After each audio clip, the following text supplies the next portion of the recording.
Hello, this is Yulia with Resilient Life Counseling and Wellness here in Farmington, Utah. And I am absolutely thrilled to have my colleague here today with me, Stephanie Mulford.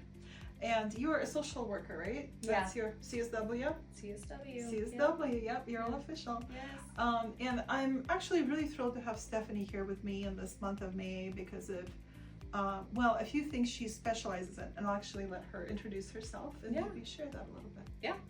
So I would say that my biggest love is trauma. I know that sounds a little weird, right? To say, like, I love not as a therapist. But I do. It's great. I love working with people with childhood trauma and helping them to see how resilient they've been and to move through that as adults.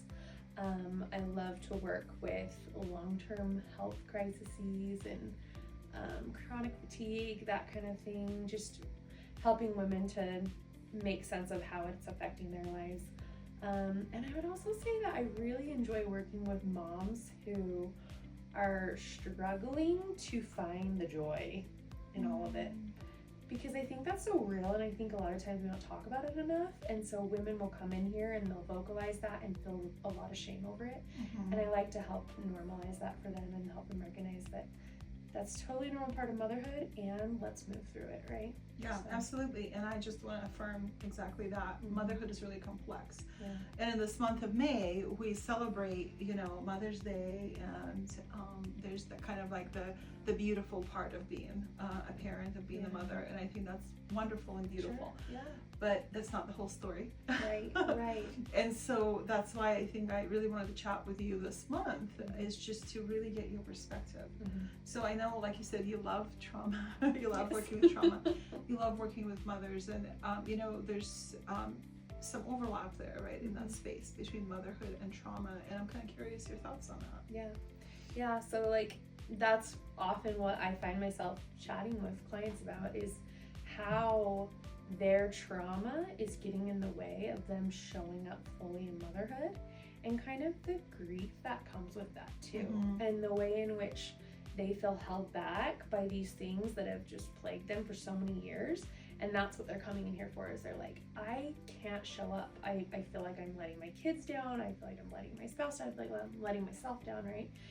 And how do I work through this? And so that's our work together, is, okay, let's figure out, where is this trauma coming from? Where are these ripple effects coming from? Where did this start, right?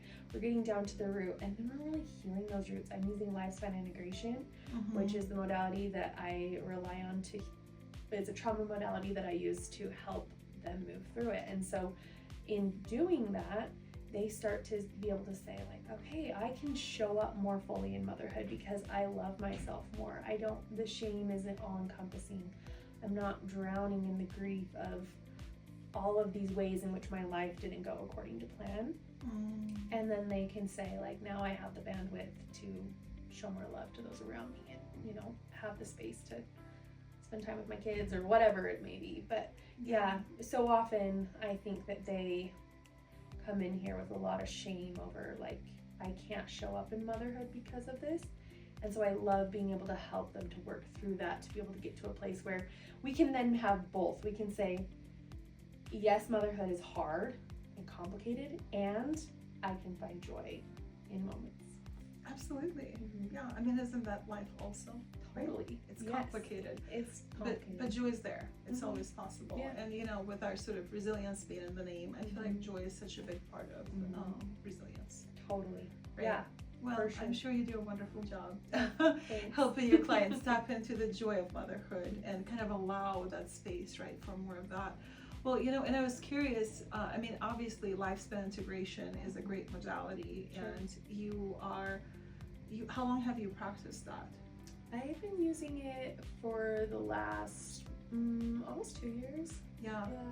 So and I use it a little bit as well. Okay, yeah. But aside from lifespan integration, which is wonderful, or LI as we call it sometimes, what are some other things that you kind of maybe do with clients or suggest people do, that maybe would be applicable to the broader audience, as mothers are trying to take better care of themselves? Sure. Yeah.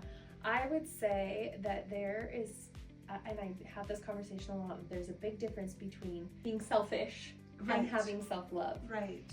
In that, like, a lot of times people will say, I feel like it's selfish of me to take time away from my kids. I feel like it's selfish of me to, you know, spend time doing XYZ because my kids require this time, or my husband, or whatever. But recognizing that the more that we can care for ourselves, the more we have to give to others, right? Mm-hmm. And so, like, I just think that that's such a common thing to start to have to break that idea that I'm selfish if I love me. And so I think that, just helping them to recognize that is so helpful, and to start to allow yourself to believe that I am worth loving, and if I can love myself more, then I can love others more too. Mm-hmm. No, that's really fascinating. And, you know, I think especially with parents, and maybe even especially with mothers, you know, there's this idea, do as I say, but you know, people really do as we do. And so Sure. our kids, I think, internalize the behaviors that we ourselves display. And so I know that's kind of a scary idea, Sure.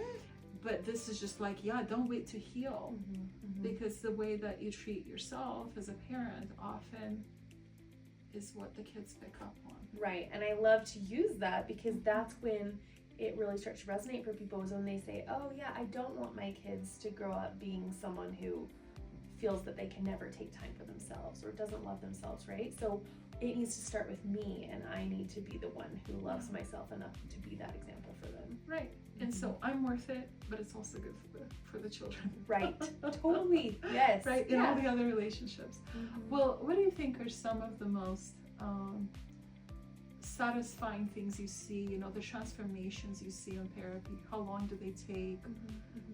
You know, with kind of engaging with that process of Sure. being kinder Sure. to ourselves as people. Yeah, I think that some of the biggest transformations, or like the most rewarding things I see, is when we've been, you know, working through things, we've been doing the trauma therapy, that kind of thing, and clients start to come in and they say like, yeah, I set this boundary for myself, you know, and it's like, they don't maybe not even say it in those exact words, but they say like, I told this person no, and I've never done that before. And it's like, yes, you did it, you've arrived, like, and they start to, and that just starts to be able to just happen for them, and they're like, yeah, I was able to say no, or I was able to, you know, I was able to walk away from this situation that I normally would have put up with, or whatever, right?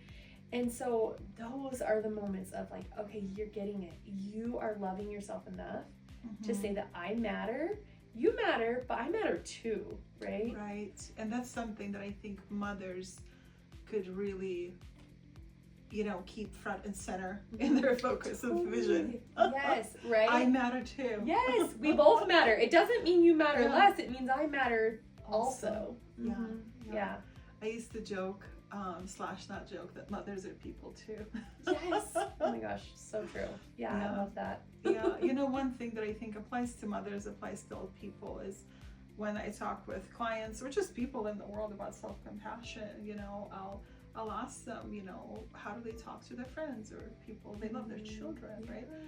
And what is acceptable and not acceptable to them. And it's like, oh, so you have the skills. Why don't you just turn them toward yourself? Yes. I know, and isn't it interesting how much easier it is to say those compassionate things outwardly, and then when we are looking at our inner dialogue, sometimes it can be so mean. Yeah. And so the moment that they start to realize, like, would I say this to a friend? Would I say this to my kids? No. Yeah. So I'm going to try not to say it to myself. And if I said this to my kids or to my friend or to anybody else I care about, would I feel good about it? Sure. Yeah, Right? love that. Would I accept it? Probably not. Yeah. Yes. Totally. Yeah. Yeah. Well, Stephanie, on the spot, if you had a wish for moms this month, what would it be? I just wish the moms out there could I wish we could like pan out and just like, you know, let a mom look at their life as a whole. Because I think about like those times when, like, you know, my kids are in teen years, and so I think about when they were little and how hard I was on myself as a mom. Like, I'm not doing enough, I'm not doing it good enough, or, you know, whatever. And I look back now and I'm like, I was doing the most. I was doing so much. And if I could have just panned out a little and seeing it from this bird's eye view, I think I could have given myself more grace. So I wish that like moms could just, it would be so nice for them to be able to just pan out just a little bit and be able to say like, I'm doing enough. I'm doing my best, and that's all I can do. And that's often what I'll leave my clients with is like, just give yourself today to say, I'm doing my best today. It's all I can do. It's all I can do today. Yeah. You know? That's a beautiful sentiment. Mm-hmm. Well, and you know, I think that as you, maybe you are a mother, you know, if you're listening to this conversation, or you know some mothers, or you know some people who do the work that mothers do, where they take care of others so much. I hope you feel just a little bit more appreciation for yourself and for those people in your life who do that type of work, that motherhood work, because it's essential, beautiful, but also complex and sometimes a little hard. Sure. So, yeah. So kindness is always a good idea, but especially this month. Stephanie, I want to thank you for taking the time today Thank and you. sharing these beautiful thoughts with us. Is there anything else you'd like to add, or? I mean, I would say, mothers are people too. That's going to be our motto for the month. Well, we really want to thank you for tuning in, and as always, we invite you to check out our practice at resilientlifeutah.com. You can read Stephanie's lovely bio there, and all our other wonderful therapists, and there's also a wealth of different resources that we have for the community. And of course, if therapy is something that makes sense right now, we're here for you as well. Yeah. Thank you.